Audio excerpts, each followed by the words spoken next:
Hello friends, welcome back. कैसे हो आप सब? आई होप आप सब अच्छे होंगे और आप सबकी पढ़ाई भी अच्छी चल रही होगी। तो प्यारे विद्यार्थियों, आज की इस क्लास में हम कक्षा 8 वसंत भाग 3 के अध्याय कबीर की साखिया के अभ्यास के समस्त प्रश्नों के उत्तर को हम जानेंगे।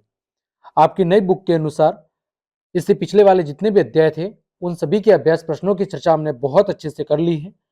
वो सब क्लासेस आप चैनल की प्ले लिस्ट पर जाकर या वीडियो के डिस्क्रिप्शन में प्ले लिस्ट की लिंक दी हुई है, वहां से आप बाकी सब क्लासेस के जो अभ्यास प्रश्न उत्तर की क्लास हो रखी है वो सब आप अच्छे से देख सकते हैं।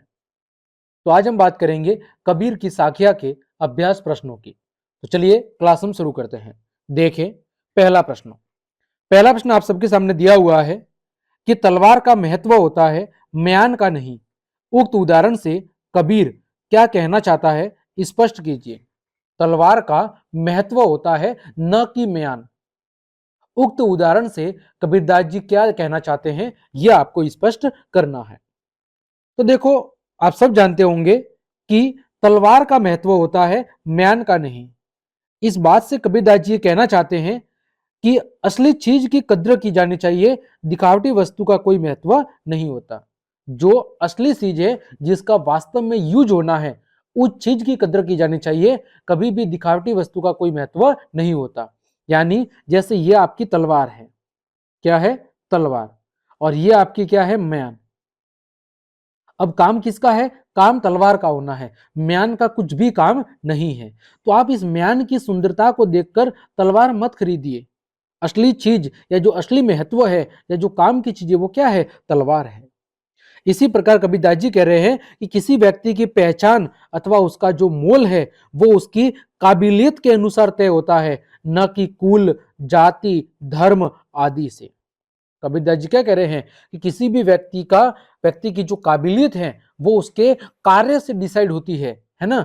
उसका मोल, उसकी पहचान, उसकी काबिलियत क्या है, उसकी योग्यता क्या है, उसके आधार पर उसकी पहचान है, उसका मोल निर्धारण होता है, न कि उसकी कुल, न कि उसकी जाति, न कि उसकी धर्म से। इसी प्रकार ईश्वर का भी वास्तविक ज्ञान जरूरी है। ढोंग, आडंबर तो म्यान के समान क्या है? निरर्थक है।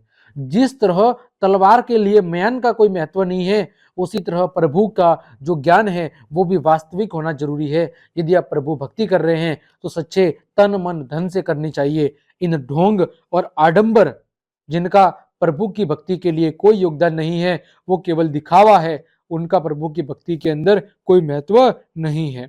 असली ब्रह्म तो पहचानो और उसी को स्वीकारो।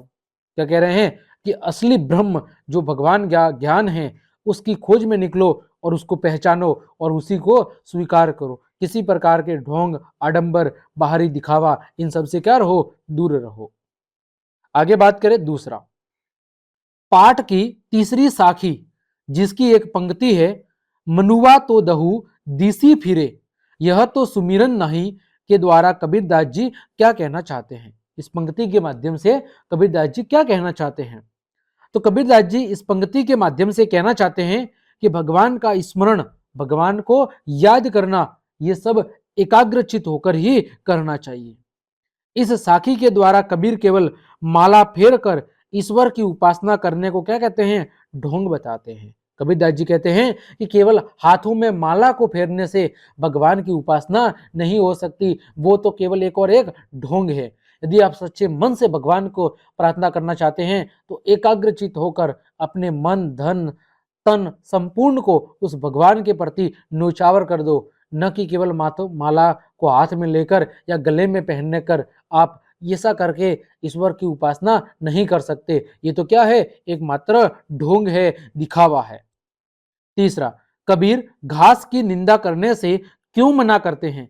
पढ़े हुए दोहे के आधार पर आपको क्या करना है? स्पष्ट करना है कि जो कबीरदास जी है वो घास की निंदा करने से क्यों मना करते हैं, वो घास की निंदा क्यों नहीं करना चाहते।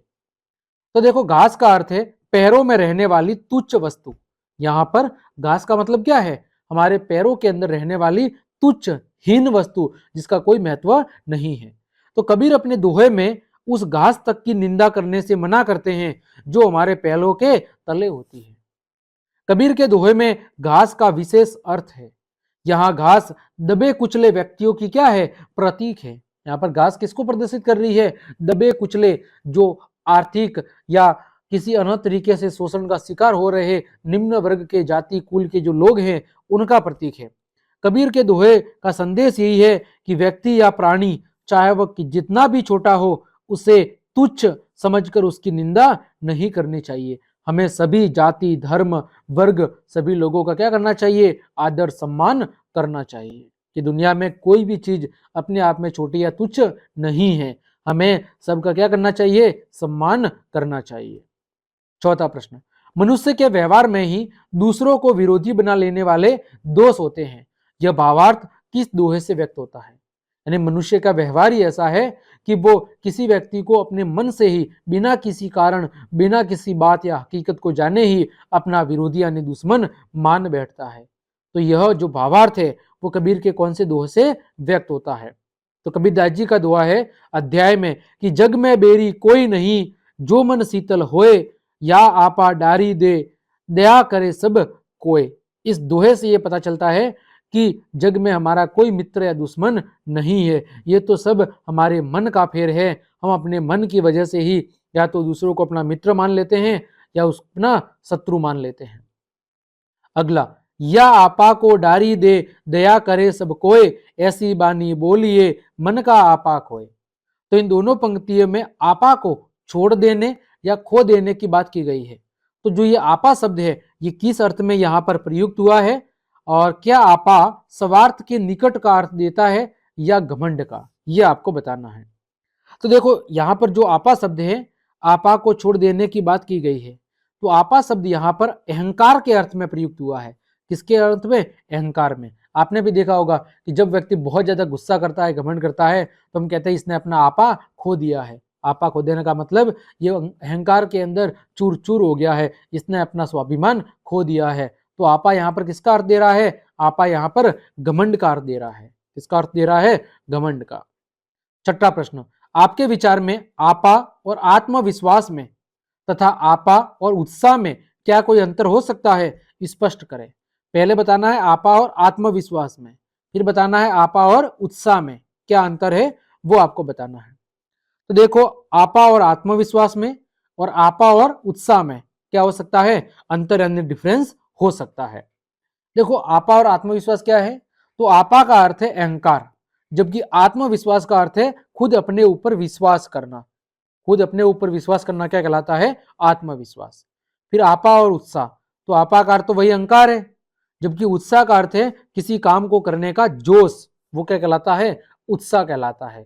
अतः आपा और आत्मविश्वास अलग चीज है और आपा और उत्साह दोनों में अंतर है। आगे बात करूं, सभी मनुष्य एक ही प्रकार से देखते हैं और सुनते हैं, पर एक समान विचार नहीं रखते। सभी अपनी अपनी मनोवृत्तियों के अनुसार कार्य करते हैं। पाठ में आई कबीर की किस साखी से उपयुक्त पंक्तियों के भाव मिलते हैं? एक समान होने के लिए आवश्यक क्या है, यह भी लिखिए। तो आवत गारी एक है, उलटत होई अनेक, कहे कबीर नहीं उलटिए, वही एक की एक। तो इन पंक्तियों के माध्यम से ये पता चलता है कि सभी मनुष्य एक ही प्रकार से देखते हैं, सुनते हैं, पर एक जैसा विचार नहीं रखते। सभी लोग अपने अपने मनोवर्ती, मन की इच्छा के अनुसार कार्य करते हैं और अलग अलग सोचते हैं। अब एक समान होने के लिए क्या जरूरी है? एक समान होने के लिए सभी व्यक्तियों की सोच का एक समान होना बहुत ज्यादा जरूरी है। जब सभी लोगों की विचार, सोच एक साथ एक जैसे मिलना शुरू हो जाएगी, तब सभी एक समान हो सकते हैं। आठवां, कबीर के दोहों को साखी क्यों कहा जाता है? कबीर के जो दोहे हैं उन्हें साखी क्यों कहा जाता है? तो कबीर के दोहों को साखी इसलिए कहा जाता है क्योंकि इनमें श्रोता को गवाह बनाकर साक्षात ज्ञान दिया गया है। किसको श्रोता बनाया है? इसमें जो श्रोता है उसको क्या बनाया है? उसको गवाह बनाया है और साक्षात ज्ञान दिया जाता है। कबीर समाज में फैली हुई कुरीतियों, जातीय भावनाओं और बाह्य आडंबरों को इस ज्ञान के द्वारा समाप्त करना चाहते थे। ठीक इस वजह से कबीर के दोहों को क्या कहा जाता है? साखी, क्योंकि उनमें जो श्रोता है उन्हीं को गवाह मान के साक्षात प्रभु ज्ञान, ईश्वरीय ज्ञान दिया गया है। कबीर इन दोहों के माध्यम से या इन श्रोताओं को अपना गवाह बना के समाज में फैली हुई कुरीतियां, जातीय भेदभाव, बाह्य आडंबर इन सभी को वो समाप्त करना चाहते थे। 9वां, भाषा की बात। बोलचाल की क्षेत्रीय विशेषताओं के कारण शब्दों के उच्चारण में परिवर्तन आता है, यानी कोई भी शब्द है वो जैसे जैसे एरिया बदलता जाता है उसके बोलने के तरीके में भी फर्क आता है। जैसे वाणी को कई जगह पर वाणी कहा जाता है, मन से मनवा या मनुवा आदि हो जाता है। तो उच्चारण के परिवर्तन से प्रवर्तनी भी बदल जाती है। क्या बदल जाती है? वर्तनी भी बदल जाती है। नीचे कुछ शब्द दिए जा रहे हैं, उनका रूप लिखिए जिनसे आपका परिचय हो। जैसे ज्ञान, ज्ञान का क्या होगा? ज्ञान। जीभी का जीभ, पाऊ का पाव, तली का तले, आंखी का आंख, बरी का बड़ी।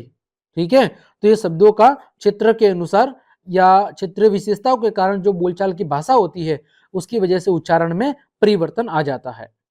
तो प्यारे विद्यार्थियों, इस तरह हमने आज की इस क्लास में कबीर की साख्या अध्याय के अभ्यास के समस्त प्रश्नों के उत्तर बहुत अच्छे से जान लिए हैं। उम्मीद करता हूं सभी प्रश्नों के उत्तर आपको बहुत अच्छे समझ में आ गए होंगे। तो क्लास देखने के लिए आप सभी का धन्यवाद। यदि आपको मेरी क्लास और ये मेहनत पसंद आई है तो फिर लाइक, कमेंट, शेयर और सब्सक्राइब जरूर करें। मिलते हैं अगली क्लास में, तब तक के लिए आप सबको जय हिंद, जय भारत।